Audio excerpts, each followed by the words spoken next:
Hey, you. Yeah, you. The one with that quiet ache right behind your ribs. The guy who's staring at the ceiling at 2 in the morning, wondering why the voice in your head sounds less like your own thoughts and more like someone else's list of demands. If you're hearing this, listen close.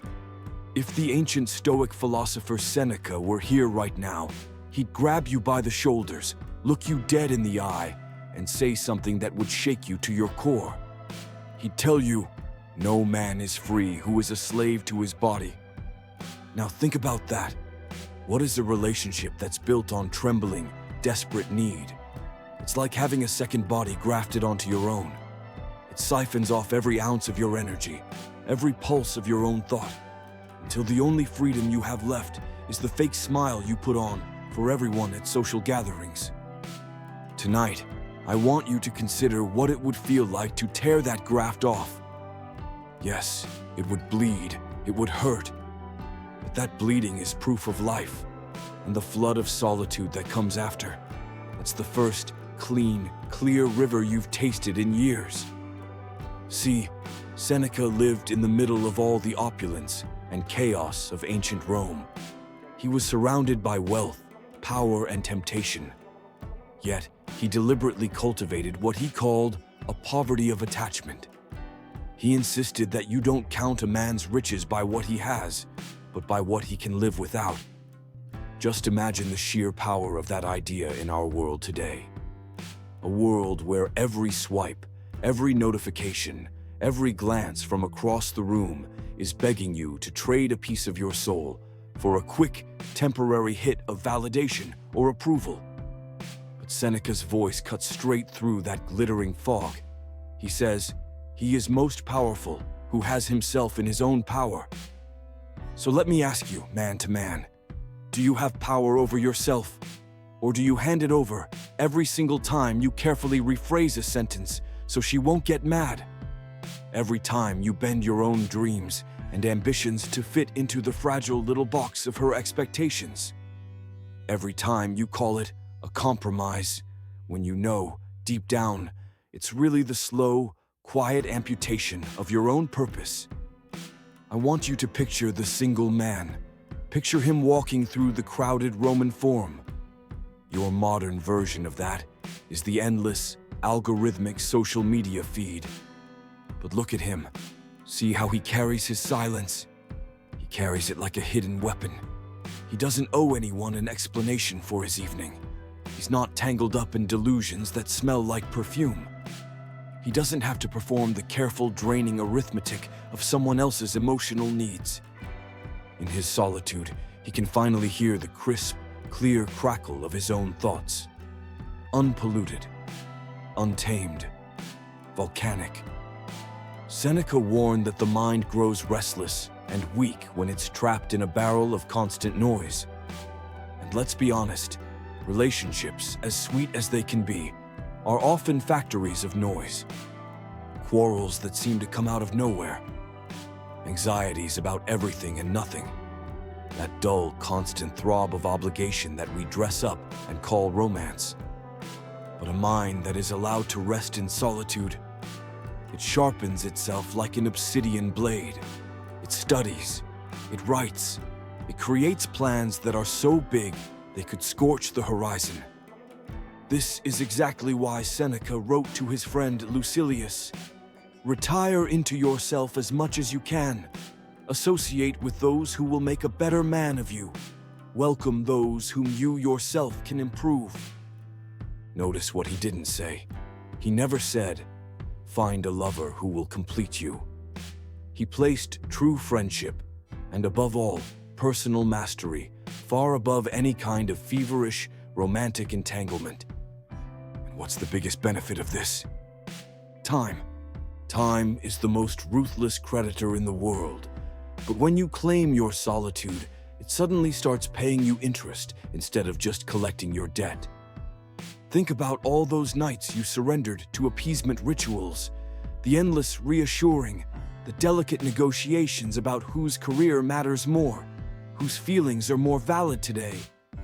Now imagine trading those nights for nights of furious study, for workouts where you leave every ounce of weakness in a pool of sweat on the floor, or for the quiet ecstasy of just staring at a blank page until a brilliant idea finally unclenches its fist in your mind.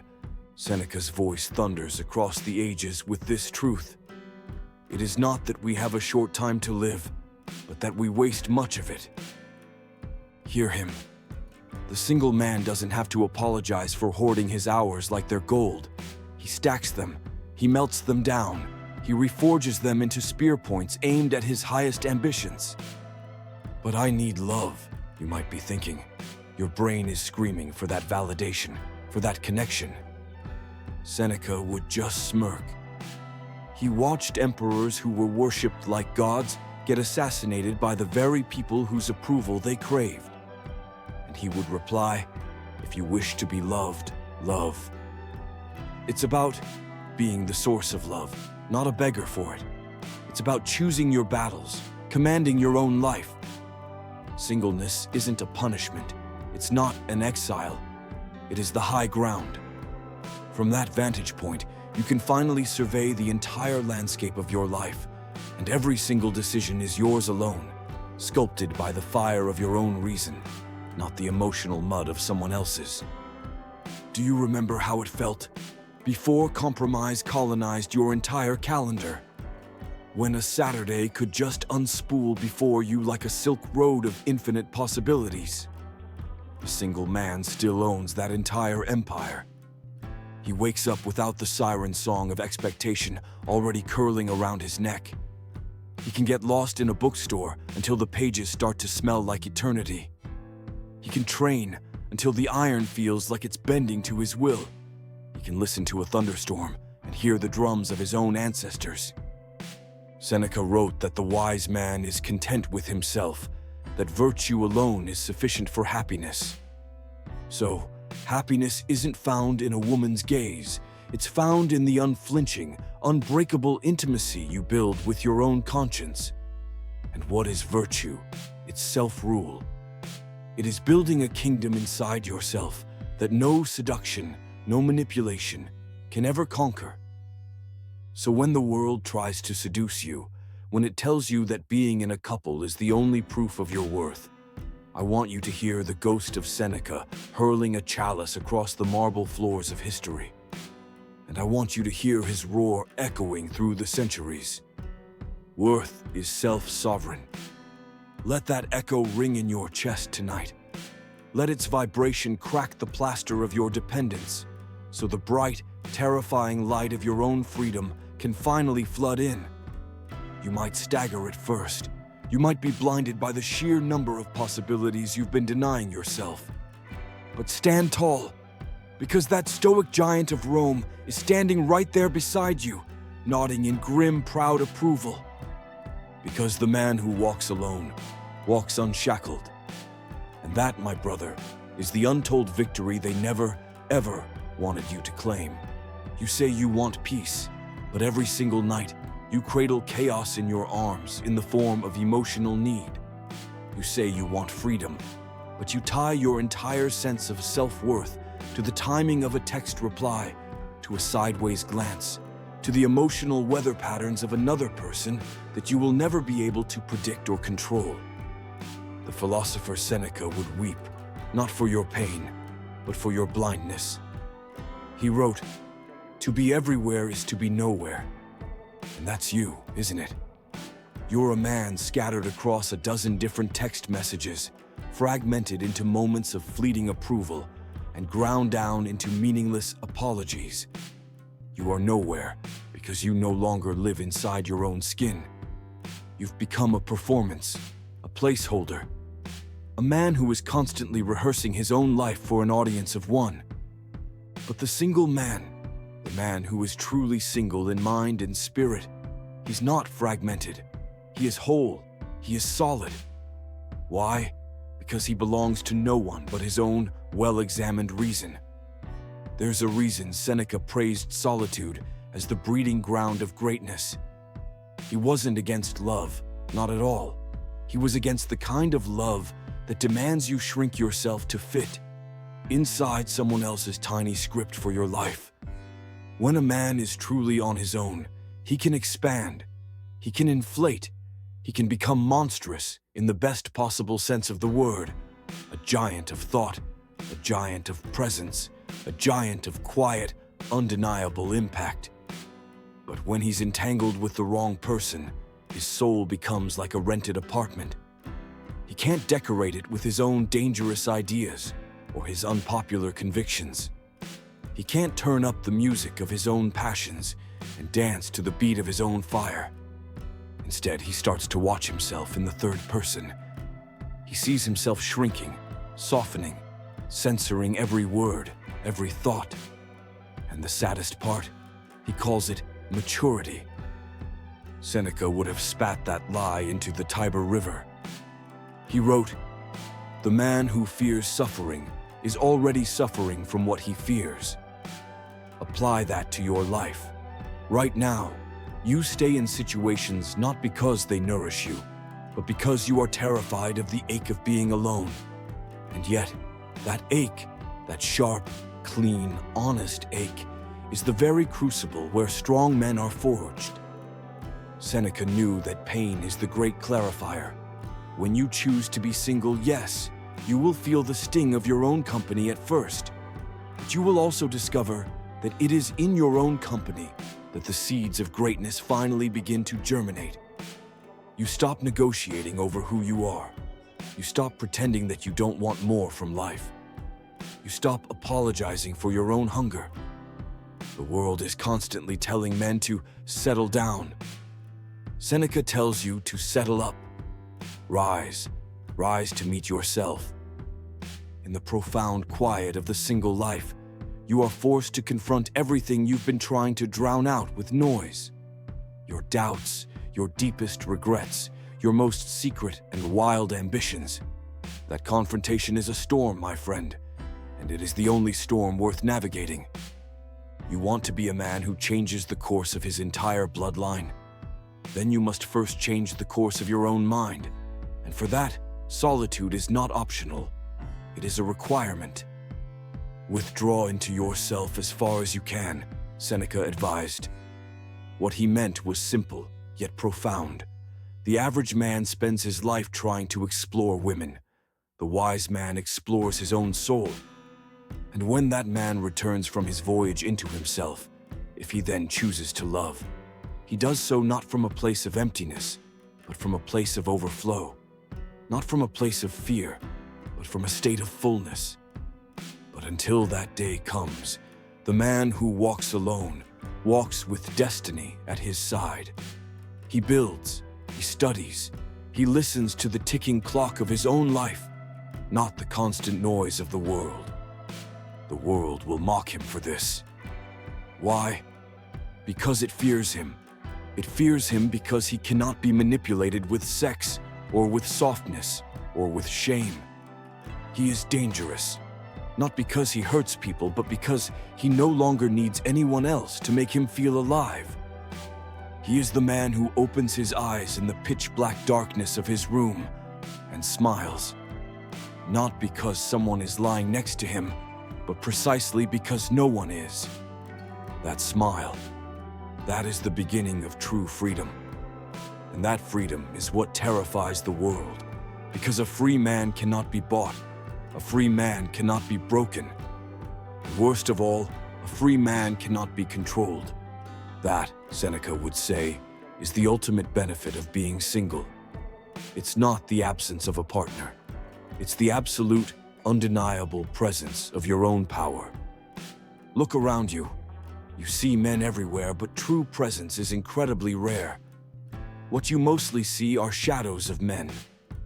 Hollow-eyed, tightly coiled, domesticated by a version of love they don't even understand, and by obligations they never consciously chose to accept. They wear the ring, they play the part, they smile in the family photographs. But deep inside, there is a scream they silenced so long ago, they've forgotten what it even sounds like. Seneca saw this in his world 2,000 years ago. Men were praised for being devoted, admired for being tamed. But he knew the price of that devotion was often their very selves. "We suffer more often in imagination than in reality," he wrote. Think about that. How many men today are suffering simply because they imagine they would be nothing without a woman by their side? Let's be brutally honest. Most men don't fall in love. They fall into servitude. She becomes the new god. And every decision, from their career, to their schedule, to their own inner thoughts, gets filtered through her imagined response. The moment you need her approval to breathe, you have ceased to be a man in the Stoic sense. You have become a subject.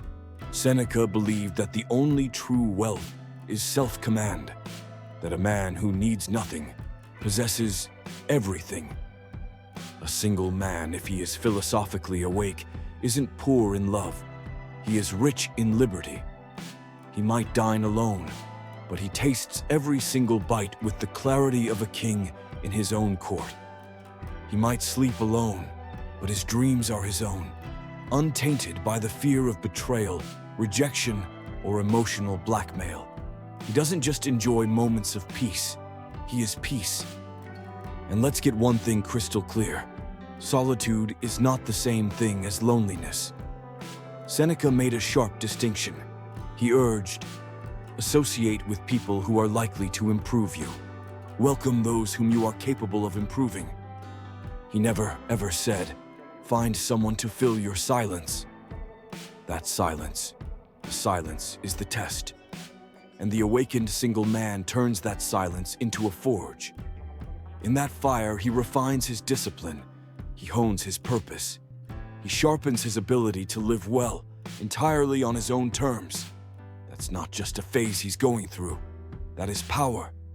The man who has himself, who can live content without constant external praise, without validation, without emotional codependence. That is the man that modern society is terrified of. Because he cannot be bought. He cannot be softened into submission. He cannot be broken by someone's absence, because he is already full in his own presence. Now I want you to be brutally honest with yourself. Ask the question, what did you sacrifice in your last relationship? Your time, your ambition, your gut instincts, your fire. And what did you get in return? Conditional affection, sexual access in exchange for your submission, the temporary illusion of being chosen? Seneca would raise a skeptical eyebrow at a trade like that. He taught that a gem cannot be polished without friction, nor a man perfected without trials. But most men in modern relationships are not being polished. They are being worn down. A trial is one thing, torture is another. And Seneca, a man who was tested by corrupt emperors, by exile, by public scorn, never once recommended that you endure torture in the pursuit of love. To be single is to have the full, clean canvas of your day, every day unspoiled by someone else's emotional graffiti. To be single is to read without interruption, to train without feeling guilty, to build your empire without compromise. It is not a punishment, it is preparation, it is preservation. It is the raw, untamed space where the man you were always meant to be finally has enough room to emerge.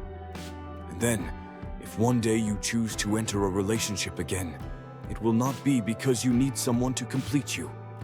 It will be because you are already complete. Until then, walk alone with dignity. Seneca would have called that the highest form of company you can keep, your own well-governed soul. You were not born to negotiate your masculinity. You were not designed to be trimmed down and neatened up to fit into a relationship where love is measured by your compliance and your natural masculine energy is mistaken for aggression. And yet, how many men live this way? Apologizing for their ambition, diluting their own fire, asking for permission just to breathe deeply in their own homes. Seneca saw this sickness in the hearts of men 2,000 years ago, long before our world gave it the polite and tidy name of commitment. He would have called it what it is, self-abandonment disguised as love. A man who suffers before it is necessary, he wrote, suffers more than is necessary. And you, shackled in the emotional bureaucracy of a needy relationship, you suffer daily. Not from real, tangible problems, but from your refusal to embrace the clean, honest strength of solitude. The single man, when he is awakened, is not lonely, he is luminous. He wakes up to the rhythm of his own heartbeat, not to the emotional weather vane of someone else's mood. He thinks freely, he speaks dangerously, he acts with precision. There is no diluted masculinity left in him, there is only concentrated intent. And while the world is busy praising all the domesticated men, it secretly craves the return of the men who cannot be tamed. That's why they'll call you names. He's cold. He's distant. He's unavailable. He's just whole. Seneca never told men to become emotionally detached. He told them to be ruled by reason, not by lust, not by desperation, and certainly not by the fear of being alone. That isn't detachment. That is discipline. That is sovereignty. Think about how much of your anxiety in past relationships came from one thing: performance. Not love. Performance. You had to say the right thing at the right time. You had to feel the right emotion in the right moment. You had to soften your voice when you wanted to speak hard truths. You lost your truth, and you called it harmony. You lost your mission, and you called it compromise. Seneca would look at this situation and ask a piercing question. Why do you not act instead of complaining? That's not just a quote, it's a provocation. He meant that you don't need a better relationship. You need a better, stronger allegiance to yourself.